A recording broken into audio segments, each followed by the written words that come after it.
4-part, Part 1, Part 2, Part 3, and Part 4. Now look at Part 1. Part 1. First, you have some time to look at questions 1 to 6.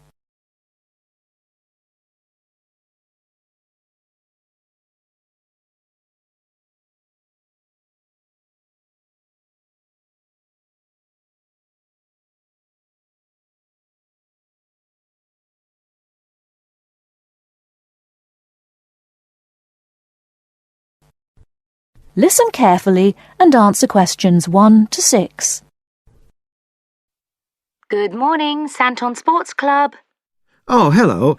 I spoke to one of your colleagues last week about becoming a member of your club, and I'd like to go ahead and join.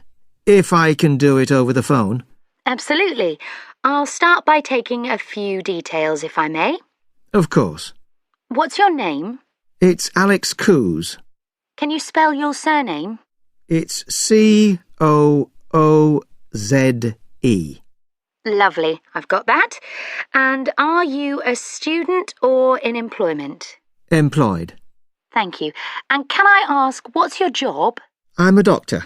Right, thanks. Now, we don't need to get your full address at this stage, but could I just take your postcode? If I can remember it. I've only just moved. Oh, yes, it's GT1. Right. And then 2BN. Is that VN? No, BN. Sorry. Now, one last question in this section. Can I just ask how you heard about us? Was it from a friend? Actually, I read about the club in a newspaper. That's fine. Thank you very much.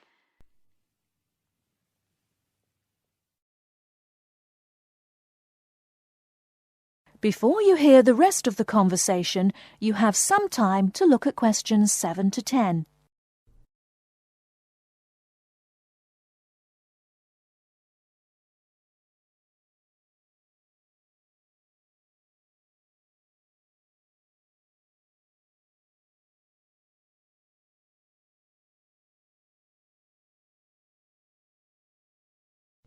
Now listen and answer questions 7 to 10.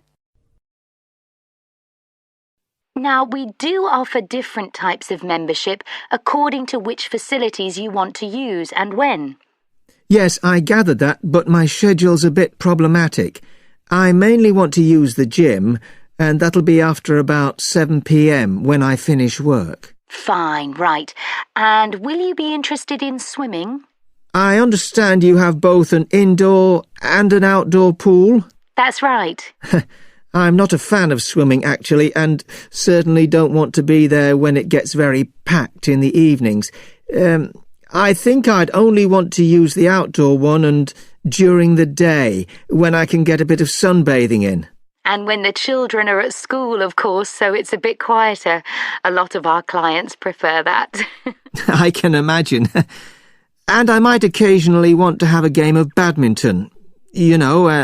And I suppose I'd like to book courts on Saturdays and Sundays when I can organise a game with friends. Right.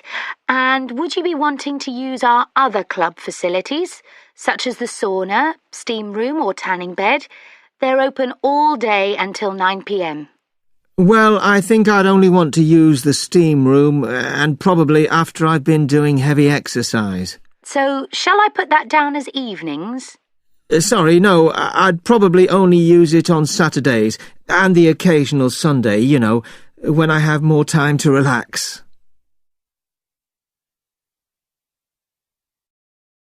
That is the end of Part 1. You now have half a minute to check your answers.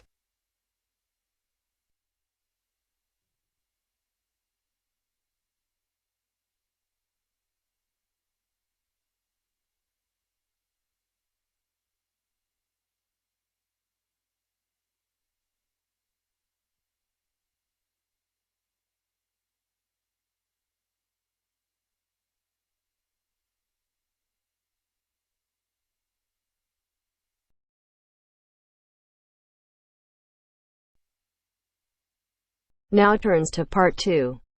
Part 2. You will hear a lecture on deep-sea exploration. First, look at questions 11 to 14.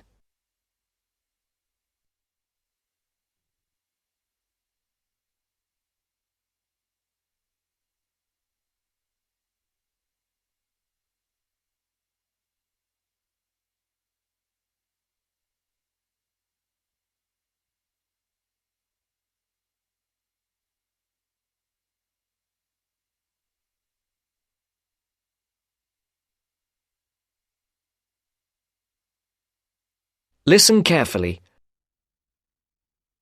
Good evening. My talk this evening will cover 3 main themes.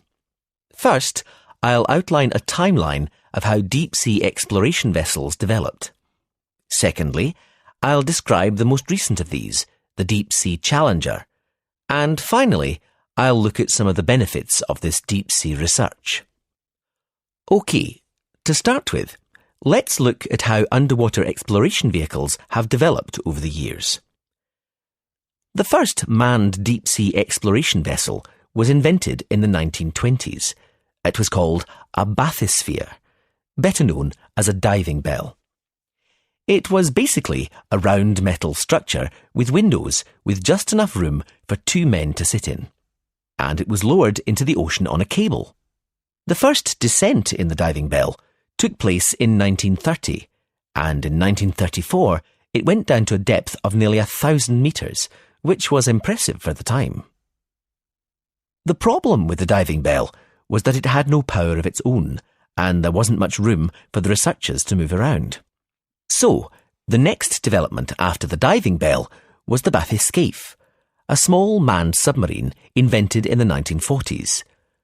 The difference between the two was that the bathyscaphe had its own power source, which allowed the scientists to investigate in the depths of the ocean more freely. A bathyscaphe called the Trieste reached a record depth of 10,000 metres in 1960. Since then, a new record has been set by James Cameron, who descended to a depth of 11,000 metres for the first time in 2012. Before you hear the rest of the talk, you have some time to look at questions 25 to 30.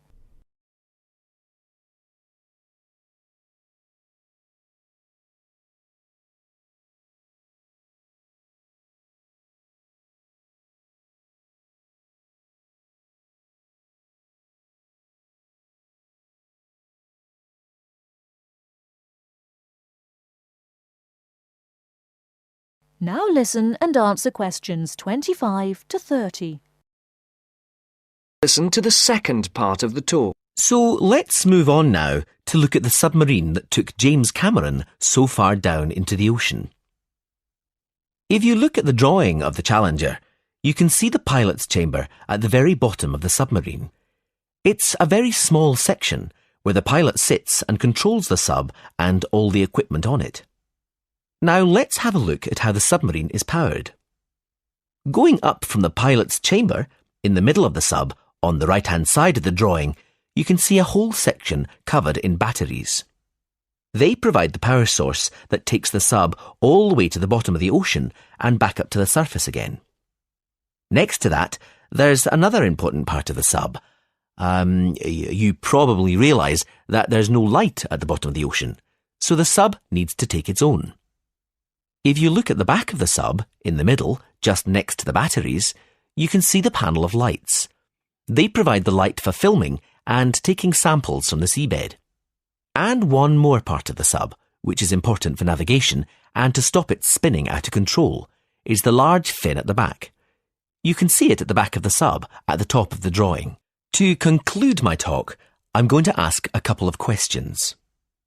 First, what is the purpose of this deep-sea exploration? And second, is it worth the expense? I think one of the justifications for spending so much money on this kind of research is that it allows scientists to understand more about the surface of the Earth. For example, how it was formed and how it behaves. This could have important consequences for predicting earthquakes and saving lives through early warning systems. Another reason this type of research is considered valuable is that by exploring unknown parts of the ocean, we increase our knowledge of the availability of minerals for industry. And obviously, this could lead to huge commercial advantages. So, the answer is yes. In the long run, this kind of exploration can benefit both the ordinary population and industry. That is the end of part 2. You now have half a minute to check your answers.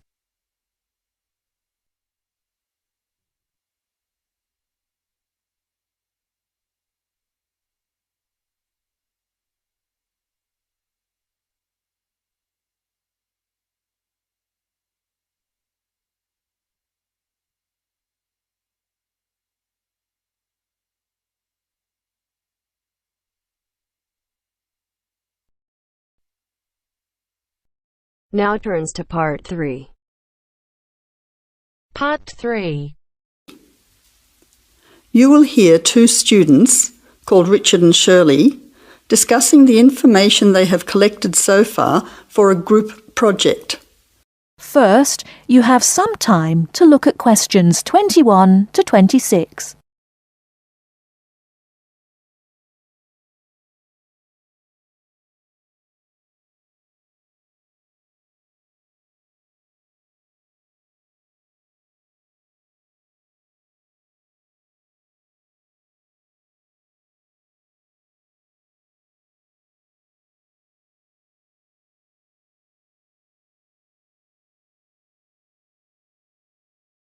Now listen carefully and answer questions 21 to 26.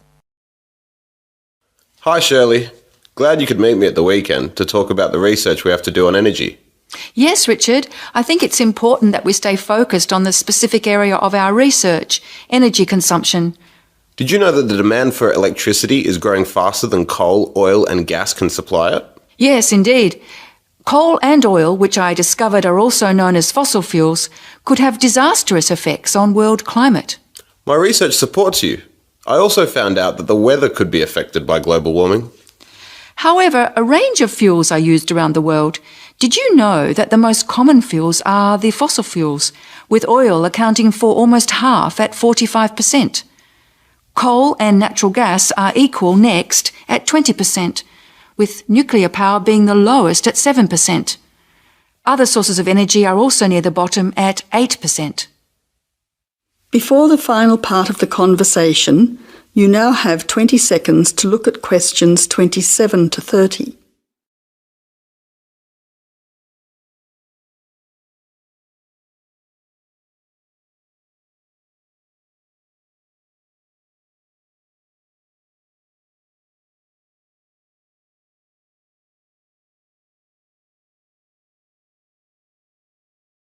Now answer questions 27 to 30. That information will be useful when we look at the different energy sources in detail. We also need to look at the pros and cons of each type of energy.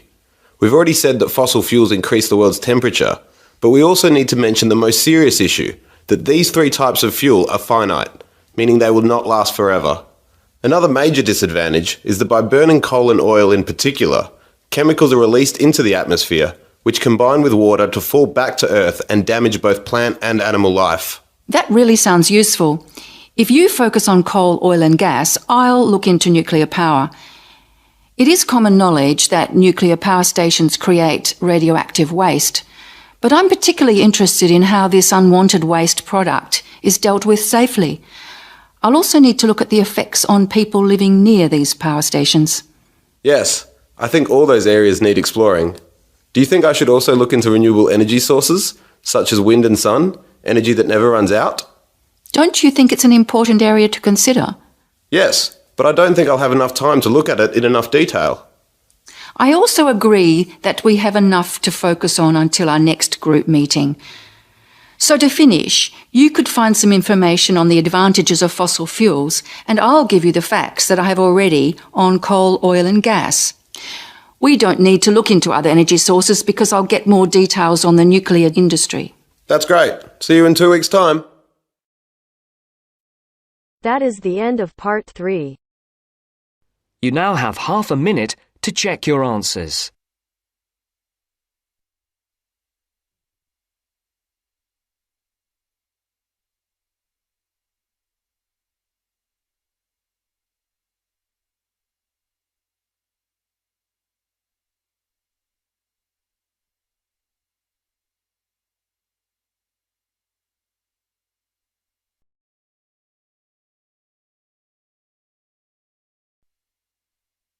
Now turns to Part 4.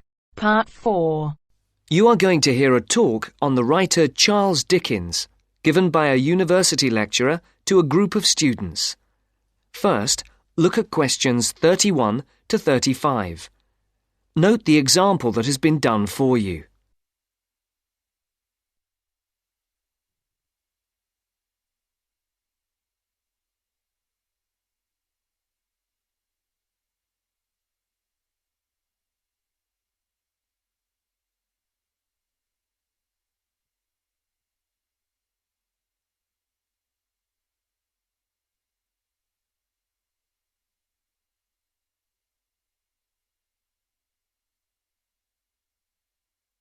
As you listen to the first part of the talk, tick the appropriate box for questions 31 to 35.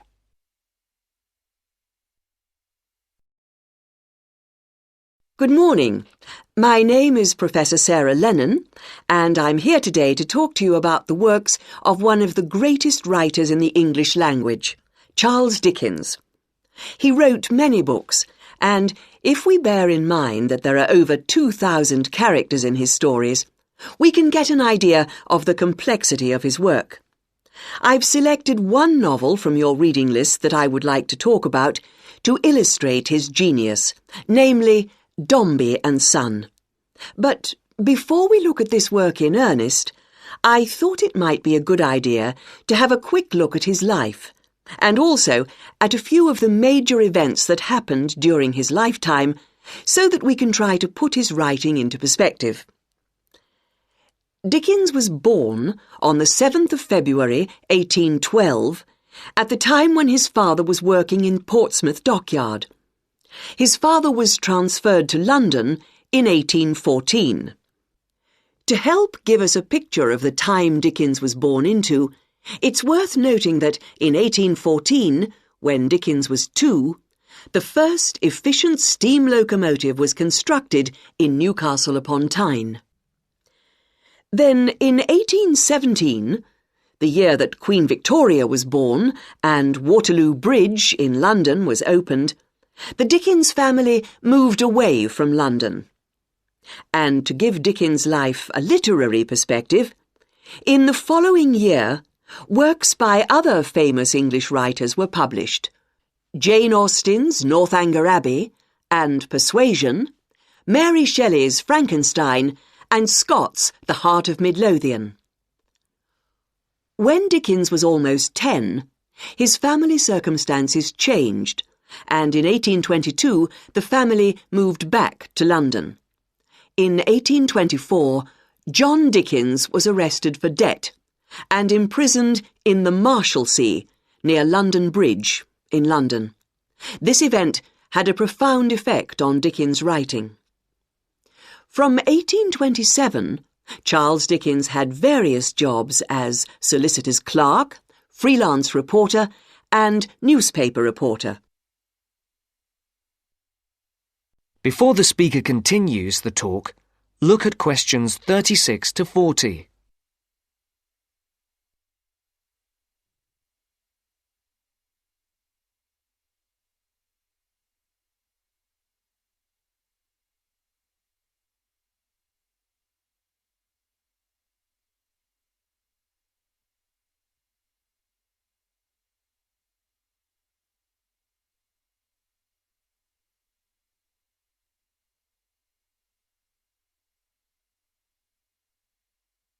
As you listen to the second part of the talk, answer the questions.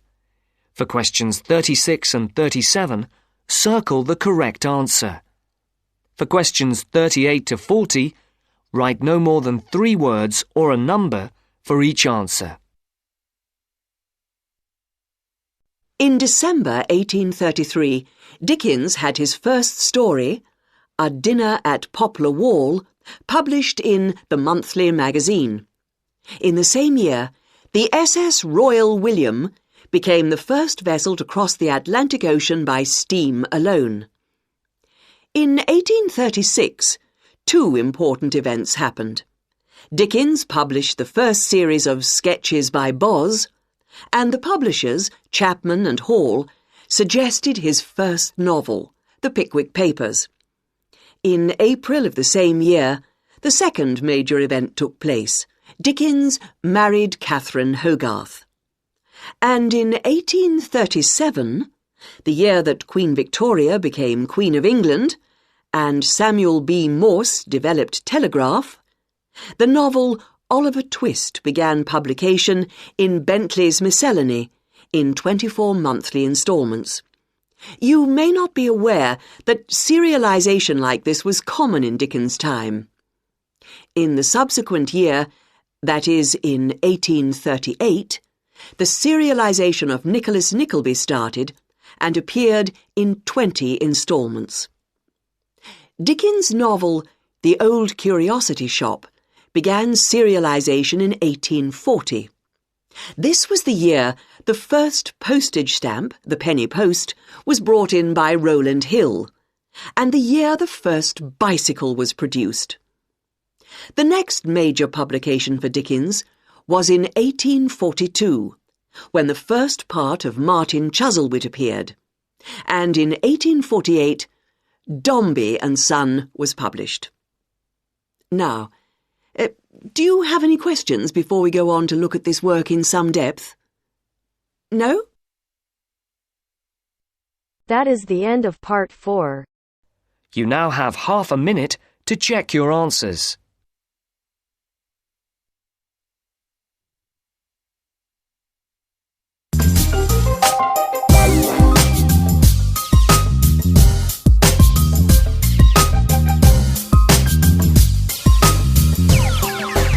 It sound right, boys.